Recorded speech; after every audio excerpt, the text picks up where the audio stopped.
아침의 의례. 78세의 명순이 할머니는 매일 새벽 5시 정각에 눈을 떴다. 잠시도 늦춰본 적이 없는 생체시계였다.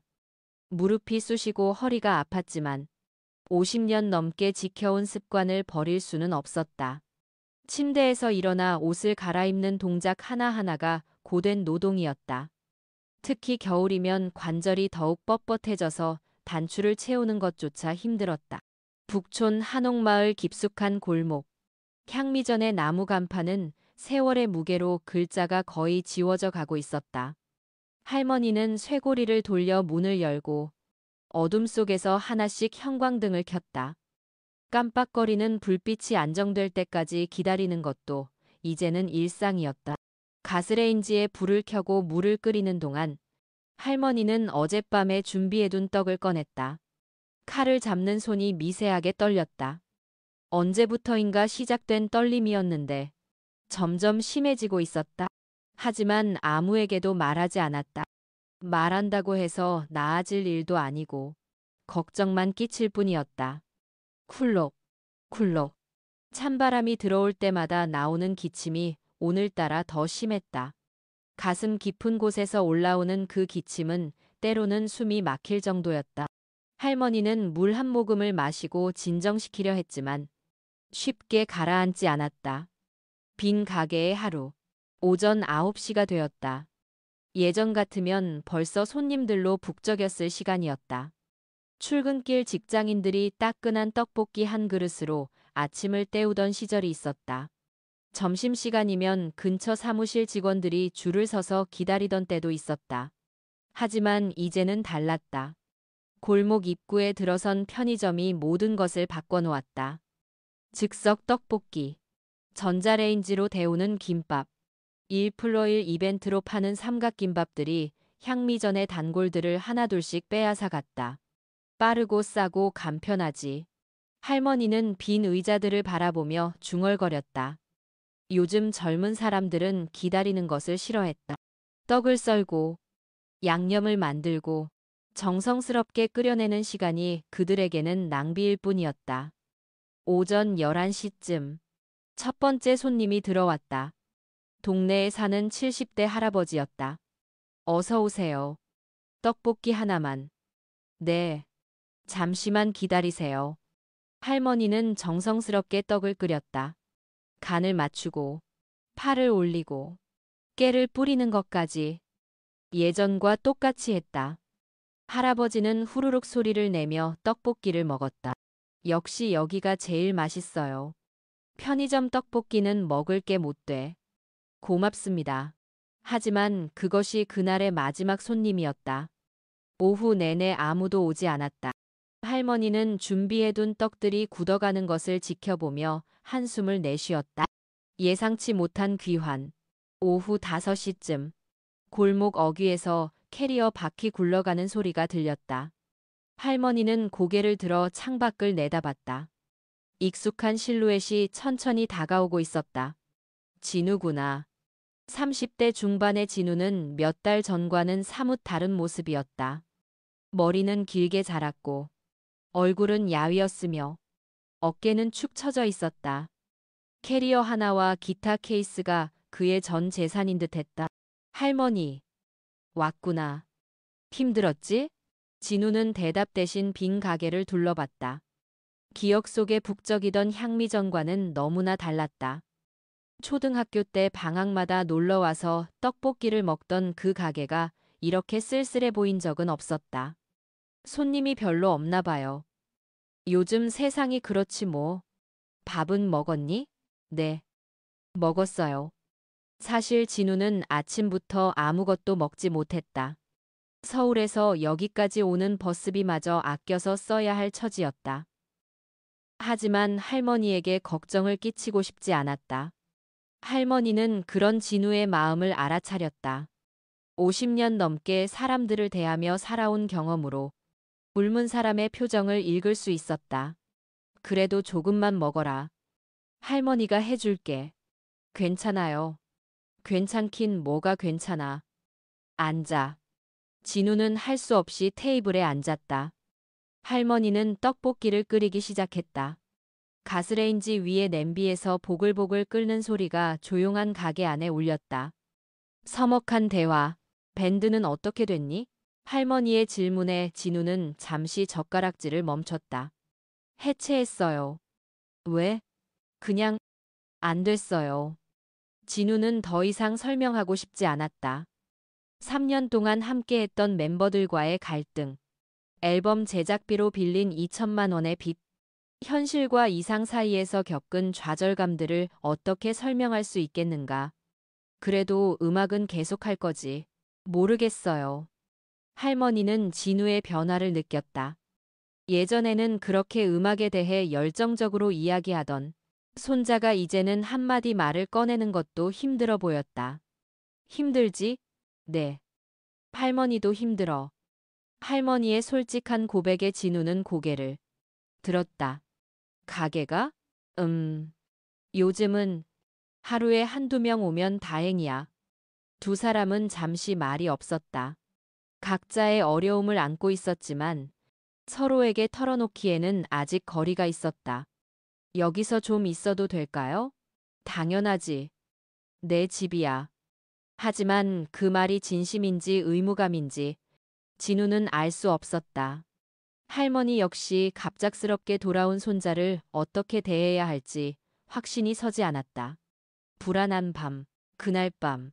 진우는 가게 뒤쪽 작은 방에서 잠을 청했다. 어릴 때 방학마다 잠들던 그 방이었다. 하지만 이제는 모든 것이 달라 보였다. 벽지는 누렇게 변색되었고 온돌은 제대로 따뜻해지지 않았다. 침대에 누워 천장을 바라보며 진우는 생각에 잠겼다. 서울에서의 실패, 밴드 해체, 남은 빚들, 앞으로 어떻게 살아야 할지 전혀 감이 잡히지 않았다. 한편 할머니는 안방에서 기침을 하고 있었다. 진우가 있다는 생각에 기침 소리를 최대한 죽이려 했지만 쉽게 가라앉지 않았다. 약국에서 사온 기침약도 별로 효과가 없었다. 병원에 가봐야 하는데. 하지만 병원비가 부담스러웠다. 가게 매상으로는 기본 생활비도 빠듯한 상황에서 의료비까지 감당하기 어려웠다. 충격의 순간. 이틀 후 아침.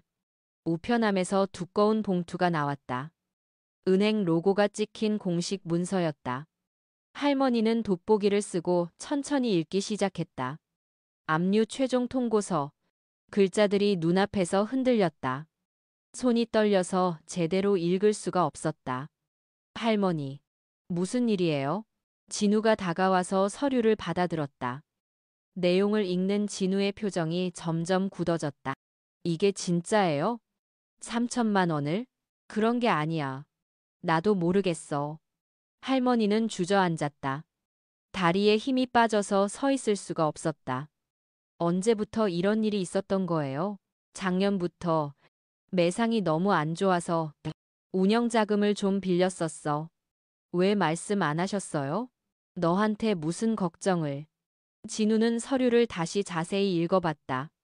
1년 동안 밀린 이자와 원금이 눈덩이처럼 불어나 있었다. 한 달 안에 갚지 못하면 가게와 건물이 경매로 넘어간다는 내용이었다. 3천만 원을 한 달 안에. 진우는 머리를 감쌌다. 자신의 빚도 해결하지 못한 상황에서 3천만 원이라는 돈은 천문학적인 액수였다. 절망의 나날. 다음 며칠 동안 할머니는 거의 말을 하지 않았다. 떡볶이를 끓일 때도 멍하니 냄비만 바라보고 있었다. 가끔씩 한숨을 내쉬는 소리만 들렸다. 진우는 인터넷으로 여러 방법을 찾아봤다. 소상공인 지원금, 노인 복지 대출, 크라우드 펀딩까지. 하지만 대부분 까다로운 조건들이 있었고 시간도 오래 걸렸다. 할머니, 친척분들은 다들 어려워. 이런 말 꺼내기도 미안하고. 친구분들은요? 내 나이 또래들이 뭔 돈이 있겠어. 방법이 없었다. 가게를 팔아도 3천만 원이 나올지 의문이었다. 낡은 설비와 좁은 공간. 그리고 요즘의 상권 상황을 고려하면 기대하기 어려웠다. 의외의 발견. 절망적인 마음으로 진우는 가게 안의 물건들을 정리하기 시작했다. 혹시 팔만한 물건이 있나 하는 마음에서였다. 오래된 그릇들, 쓰지 않는 조리기구들, 먼지 쌓인 액자들, 제사상이 놓인 뒤쪽 모서리에 낡은 나무 찬장이 있었다. 진우는 그 찬장을 옮겨서 뒤쪽까지 청소하려고 했다. 찬장이 무거워서 혼자서는 옮기기 어려웠다. 할머니, 잠깐 도와주세요. 뭘? 이 찬장 좀 옮겨야겠어요. 할머니와 함께 찬장을 조금씩 밀어내는데 벽과 찬장 사이에서 딸깍하는 소리가 났다. 뭔가 열리는 소리였다. 이게 뭐지? 찬장 옆면에 작은 서랍이 튀어나와 있었다. 손때 묻은 나무 서랍으로. 크기는 책 한 권 정도였다. 할머니, 이런 서랍이 있었어요?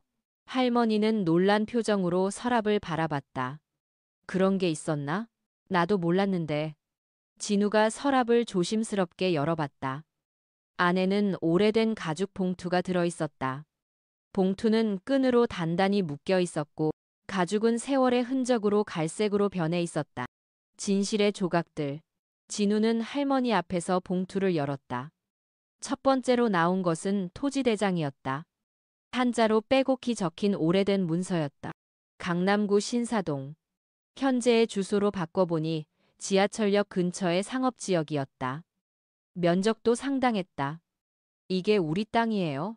할머니는 문서를 자세히 들여다봤다. 아버지의 이름이 적혀 있었다. 아버지 땅이네. 그 다음에 나온 것은 등기부등본과 몇 장의 편지였다. 편지들은 누런 종이에 펜으로 쓴 손글씨였다. 글씨체가 떨려 있어서 읽기가 쉽지 않았다.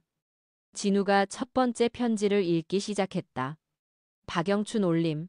명순이 할머니 아버지께 우리 집 사정이 어려워서 땅을 팔 수밖에 없게 되었습니다. 할머니의 얼굴이 점점 어두워졌다. 계속 읽어봐. 진우는 계속 읽었다. 하지만 너무 적은 돈을 주셔서 아이들이 굶고 있는 상황이라 어쩔 수 없이 도장을 찍었습니다. 하지만 이것이 옳은 일인지 다음 편지는 더 절망적이었다. 저희 가족이 갈 곳이 없습니다. 그 땅은 우리 할아버지 때부터 농사짓던 땅인데 원래 값의 10분의 1도 안 되는 돈으로. 마지막 편지에는 이런 내용이 있었다. 우리 가족을 기억해 주십시오. 언젠가는 이 억울함이 풀리기를. 명순이네가 우리 땅을 가로챘다는 소문이 온 동네에 퍼져 있습니다. 무너지는 세계. 편지를 다 읽고 난 후 가게 안에는 긴 침묵이 흘렀다. 할머니는 고개를 떨구고 있었고 진우는 서류들을 멍하니 바라보고 있었다. 할머니, 이게 정말이에요? 한참 후에 할머니가 입을 열었다. 아버지가 돌아가시기 전에 말씀하셨어. 박신혜한테 미안하다고. 어쩔 수 없었다고. 어쩔 수 없었다는 게 뭐예요? 그때가 어떤 시절이었는지 너는 몰라. 전쟁이 끝나고 모두가 굶어 죽어가던 시절이었어. 우리도 살기 위해서. 할머니의 목소리가 떨렸다. 하지만 그래도 옳지 않은 일이었어. 진우는 복잡한 심정이었다. 한편으로는 분노가 솟구쳤다. 왜 이런 중요한 일을 숨겨왔을까? 다른 한편으로는 현실적인 계산이 머릿속을 맴돌았다. 이 땅을 팔면 모든 문제가 해결될 수 있다. 할머니, 이 땅 지금 값이 얼마나 될까요? 그런 걸 따져서 뭐 하니? 아니에요. 3천만 원 갚고도 남을 것 같은데. 할머니는 진우를 날카롭게 바라봤다. 너 지금 뭔 생각을 하고 있는 거니? 첫 번째 충돌. 다음 날 아침. 진우는 밤새 인터넷으로 조사한 자료들을 프린트해서 할머니 앞에 펼쳐놓았다. 할머니, 이거 봐요. 뭘? 신사동 토지 실거래가예요. 평당 3천만 원이에요. 우리 땅이 200평이니까. 진우는 계산기를 두드렸다. 60억이에요. 60억. 할머니는 그 숫자를 보고도 별다른 반응을 보이지 않았다. 그래서요? 이 돈이면 빚도 갚고, 가게도 새로 단장하고, 할머니 병원비도 충분하고, 안 된다. 할머니의 대답은 단호했다. 왜요? 할머니 아버지 명의로 되어 있는 땅이잖아요. 그래도 안 되는 건 안 되는 거야. 이유라도 말씀해 주세요. 할머니는 잠시 말이 없었다. 어떻게 설명해야 할지 막막했다. 이건 우리 것이 아니야. 법적으로는 우리 땅이에요. 법이 다가 아니야. 진우는 답답했다. 현실적인 해결책이 눈앞에 있는데 할머니는 감정적으로만 접근하고 있다고 생각했다. 깊어지는 갈등. 며칠 동안 두 사람은 같은 주제로 계속 다퉜다. 할머니, 그 박신의 사람들이 지금 어디 있는지도 몰라요. 50년이 지났는데 그렇다고 해서 우리가 그 돈을 써도 된다는 뜻은 아니야. 할머니는 가게 잃어도 상관없어요. 그래도 남의 것을 빼앗아서는 안 돼. 빼앗은 게 아니라 정당하게 산 거잖아요. 정당하게? 그 편지들을 읽어봤잖니. 진우는 할머니의 완고함에 점점 화가 났다. 할머니, 지금이 몇 년도인지 알아요? 2024년이에요. 1970년대가 아니라고요. 시간이 지났다고 해서 잘못된 일이 옳은 일이 되는 건 아니야. 그럼 우리는 어떻게 해야 해요? 그냥 망하면 돼요? 망하더라도 떳떳하게 살자. 떳떳하게 살다가 굶어 죽으면 뭐해요? 할머니는 진우의 말에 마음이 아팠다. 손자가 이렇게 차갑게 변한 것이 자신 때문인 것 같아서 미안했다. 세대 간의 벽. 어느 날 저녁, 두 사람은 조용히 떡볶이를 먹고 있었다. 하지만 분위기는 무겁기만 했다. 진우야. 네. 할머니가 고지식하다고 생각하지? 진우는 대답하지 않았다. 할머니도 알아. 요즘 세상이 어떤지. 돈이 없으면 살기 어렵다는 것도 알고. 할머니는 잠시 말을 멈췄다. 하지만 어떤 돈은 써서는 안 되는 거야. 그런 돈으로 산 행복은 진짜가 아니야. 할머니는 너무 이상적으로 생각하세요. 이상적이라고? 그럼 넌 너무 현실적으로만 생각하는 거 아니야? 현실적으로 생각해야죠. 우리가 지금 처한 상황을 봐요. 상황이 어렵다고 해서 뭘 해도 된다는 건 아니야. 진우는 젓가락을 내려놓았다. 할머니는 정말 모르시는 것 같네요. 세상이 얼마나 치열한지 나도 세상 살아본 게 하루 이틀이 아니야. 할머니가 살던 시대와 지금은 달라요. 지금은 살아남는 것 자체가 전쟁이에요. 그래도 사람은 양심을 지켜야지. 양심으로 빚을 갚을 수 있어요? 밤의 독백. 그날 밤. 진우는 잠이 오지 않았다. 침대에 누워 천장을 바라보며 생각했다. 할머니는 너무 원칙적이야. 현실을 모르고 있어. 반면 할머니도 안방에서 뒤척이고 있었다. 진우가 너무 변했어. 예전에는 그런 아이가 아니었는데 두 사람 모두 상대방을 이해하지 못하고 있었다. 진우는 할머니가 현실을 도피하고 있다고 생각했고 할머니는 진우가 도덕성을 잃었다고 생각했다. 결정적 사건. 일주일 후 은행에서 전화가 왔다. 할머니, 은행에서 연락 왔어요. 내일까지 연락 안 하면 법적 조치에 들어간대요. 할머니는 전화를 받고 있는 진우를 바라봤다. 진우의 표정이 점점 굳어지는 것을 볼 수 있었다. 네, 알겠습니다. 내일 연락드릴게요. 전화를 끊고 난 후 진우는 할머니에게 말했다. 할머니, 이제 정말 시간이 없어요. 그럼 어쩌자는 거니? 그 땅을 팔아요.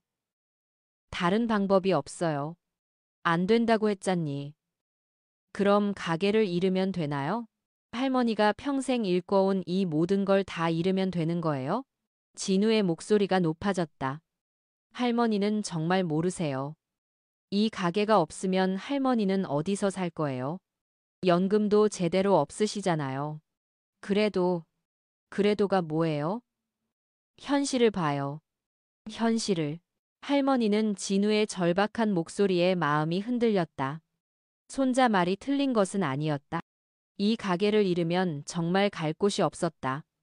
마지막 대화. 그날 밤 두 사람은 마지막으로 깊은 대화를 나눴다. 진우야, 할머니 말 좀 들어봐. 네. 할머니가 왜 그 돈을 쓰면 안 된다고 하는지 알겠니? 잘 모르겠어요. 할머니는 오래된 기억을 되짚어 올렸다. 할머니가 어렸을 때 아마 너랑 비슷한 나이였을 거야. 어느 날 한 아주머니가 우리 가게 앞에 와서 울고 있더라고. 누구요? 박신의 며느리였어. 그분이 하는 말이 우리 아버지가 자기네 땅을 헐값에 사갔다고. 아이들이 굶고 있다고. 할머니의 목소리가 떨렸다. 그때 그 아주머니 얼굴을 못 잊겠어. 그렇게 절망적인 표정은 처음 봤거든. 하지만 그건 할머니 잘못이 아니잖아요. 아니야. 우리도 공범이야. 그 돈으로 이 가게를 키웠고 우리가 잘 살았잖니. 진우는 할머니의 말을 이해하려고 노력했다. 하지만 여전히 납득하기 어려웠다. 할머니, 저도 할머니 마음은 이해해요. 하지만 지금 우리가 할 수 있는 선택이 별로 없어요. 그래도 옳지 않은 일은 옳지 않은 거야. 그럼 우리는 어떻게 해야 해요? 할머니는 오랫동안 생각했다. 박신의 사람들을 찾아보자.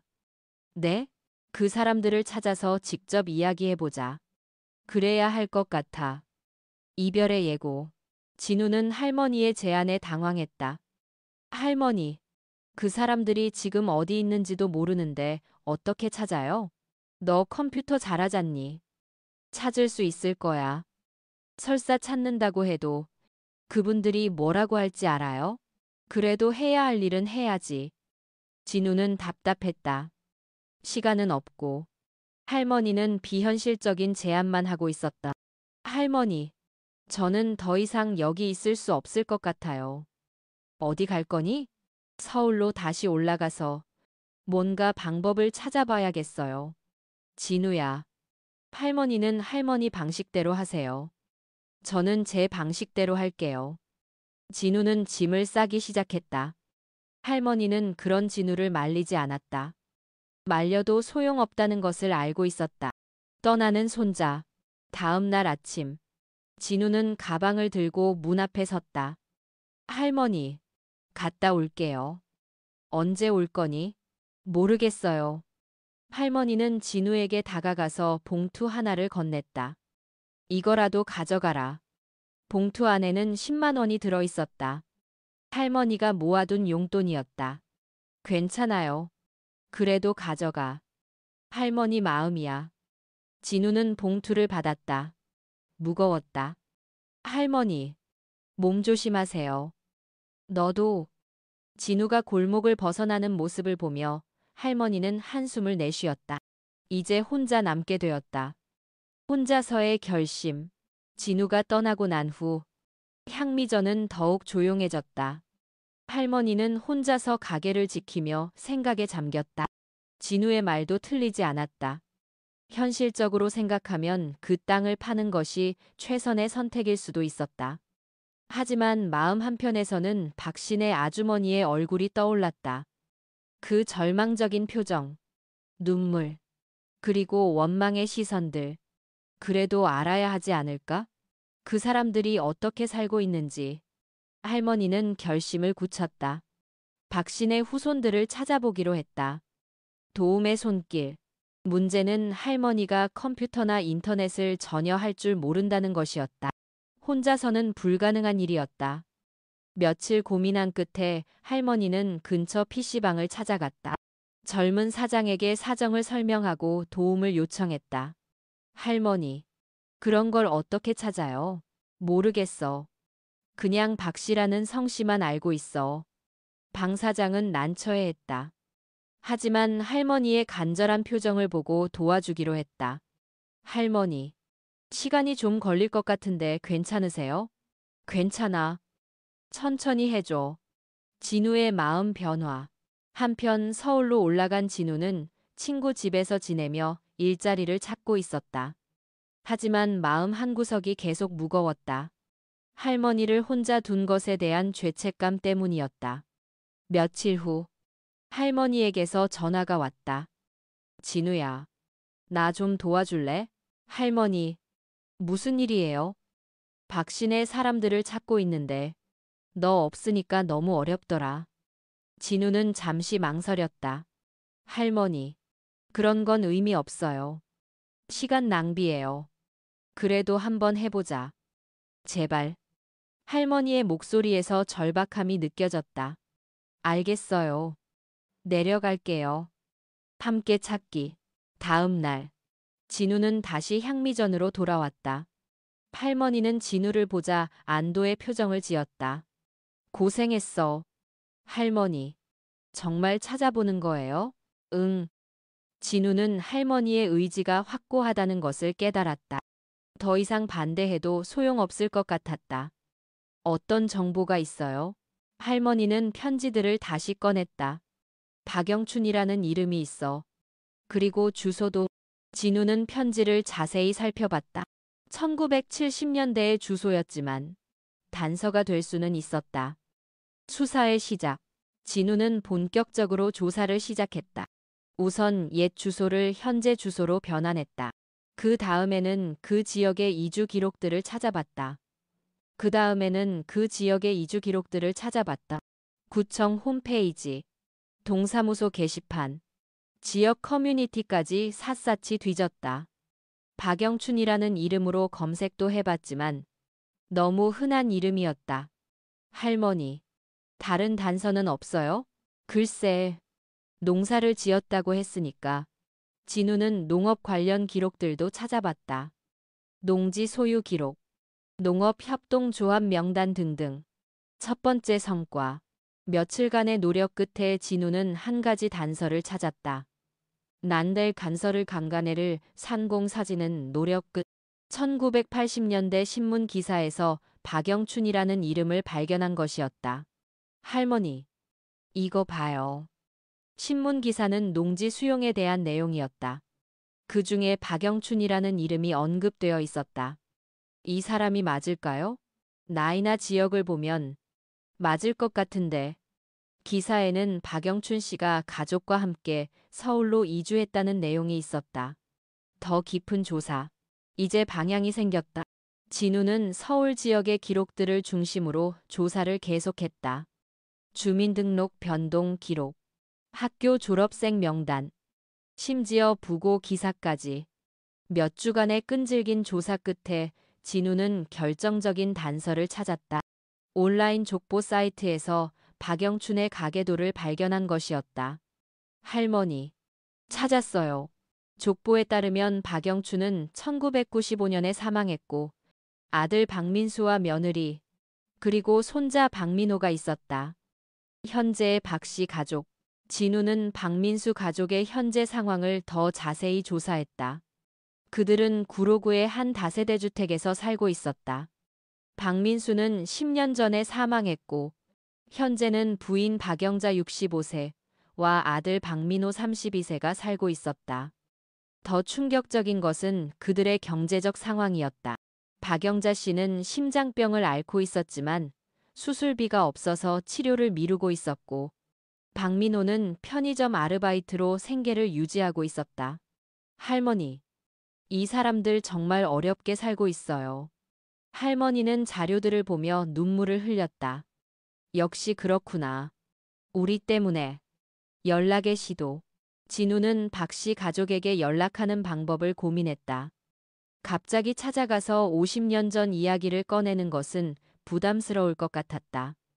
결국 박민호의 계정으로 조심스럽게 메시지를 보냈다. 안녕하세요. 저는 북촌에서 떡볶이 가게를 하는 명순이 할머니의 손자입니다. 혹시 박영춘 할아버지의 손자이신가요? 할머니께서 옛날 일로 꼭 한번 뵙고 싶어 하시는데 예상치 못한 반응. 박민호로부터 답장이 온 것은 이틀 후였다. 안녕하세요. 맞습니다. 박영춘이 제 할아버지입니다. 어떤 일로 연락을 주신 건가요? 진우는 신중하게 답장을 썼다. 할아버지께서 예전에 저희 집안과 토지 거래를 하신 적이 있는데 저희 할머니께서 그 일로 마음의 짐을 가지고 계셔서 혹시 직접 만나서 이야기할 수 있을까요? 박민호의 두 번째 답장은 더욱 놀라웠다. 아, 그 일 말씀이시군요. 할아버지께서 돌아가시기 전에 자주 말씀하셨어요. 어머니도 알고 계십니다. 만나서 이야기해도 좋습니다. 만남의 준비. 만남이 성사되었다. 박영자 씨의 건강상 문제로 직접 만나기는 어려워서 영상통화로 하기로 했다. 진우는 할머니에게 모든 것을 설명했다. 레지반데서 할머니, 내일 그분들과 통화하기로 했어요. 그래? 떨린다. 괜찮아요. 그분들도 이해해 주실 거예요. 하지만 할머니의 마음은 복잡했다. 50년 만에 마주하게 되는 진실 앞에서 어떤 말을 해야 할지 모르겠다. 운명의 통화. 다음 날 오후. 두 가족은 영상통화로 만났다. 화면에는 박영자 씨와 박민호가 나타났다. 박영자 씨는 예상보다 차분한 모습이었다. 할머니, 안녕하세요. 안녕하세요. 정말 죄송합니다.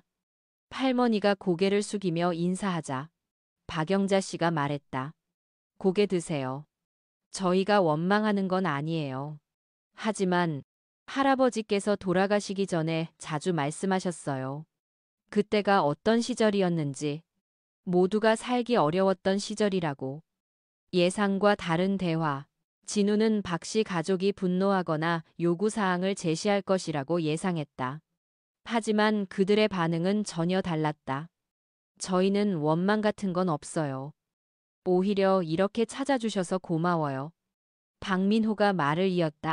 할아버지께서 항상 말씀하셨어요. 명순이네 할아버지도 어쩔 수 없었을 거라고. 그때는 모두가 힘들었으니까. 할머니는 그들의 관대함에 더욱 미안해했다. 그래도 우리가 잘못한 건 잘못한 거야. 너무 적은 돈을 들인 것 같아서. 현재의 상황. 대화가 진행되면서 양쪽의 현재 상황도 공유되었다. 박영자 씨가 심장병으로 수술이 필요하다는 이야기를 듣고 할머니는 더욱 마음이 아팠다. 수술비는 어떻게 하실 거예요? 아직은 조금 더 기다려 보려고요. 민호가 열심히 일하고 있어서. 박민호가 씁쓸하게 웃었다. 편의점. 아르바이트로는 한계가 있어요. 하지만 어떻게든 해볼 생각이에요. 진우는 그들의 상황을 듣고 복잡한 마음이 들었다. 할머니의 결심. 통화가 끝난 후 할머니는 진우에게 말했다. 진우야, 그 땅 일부를 팔자. 네? 갑자기 왜요? 박신혜를 도와야겠어. 진우는 놀랐다. 그렇게 완고하게 거부하던 할머니가 갑자기 마음을 바꾼 것이었다. 하지만 할머니가 그렇게 반대하셨잖아요. 그때는 그냥 우리만 생각했어. 이제는 박신혜도 생각해야지. 새로운 제안. 진우는 밤새 생각한 끝에 새로운 아이디어를 떠올렸다. 할머니, 제가 제안하고 싶은 게 있어요. 뭘? 그 땅을 개발해서 나오는 수익으로 장학재단을 만들어요. 할머니와 박신의 이름을 함께 써서. 할머니는 진우의 제안을 신중하게 들었다. 그리고 박영자 씨 수술비도 거기서 지원하고 박민호 씨에게는 재단에서 일할 기회를 드리는 거예요. 그런 게 가능해? 할머니가 결심만 하시면 가능해요. 최종 합의. 다시 박 씨 가족과 통화를 했다. 진우가 제안을 설명하자 그들은 놀라워했다. 그런데 그러면 저희가 너무 많이 받는 것 아닌가요? 박영자 씨가 걱정스럽게 말했다. 아니에요. 원래 당신들 땅이었으니까요. 할머니가 단호하게 말했다. 하지만 우리 가족이 50년 동안 가져야 했던 죄책감을 이제 좀 덜어주세요. 박민호도 신중하게 생각했다. 장학재단 일이라면 제가 할 수 있을까요? 물론이죠. 오히려 저희가 부탁드리고 싶어요. 새로운 시작. 몇 주 후 모든 절차가 완료되었다.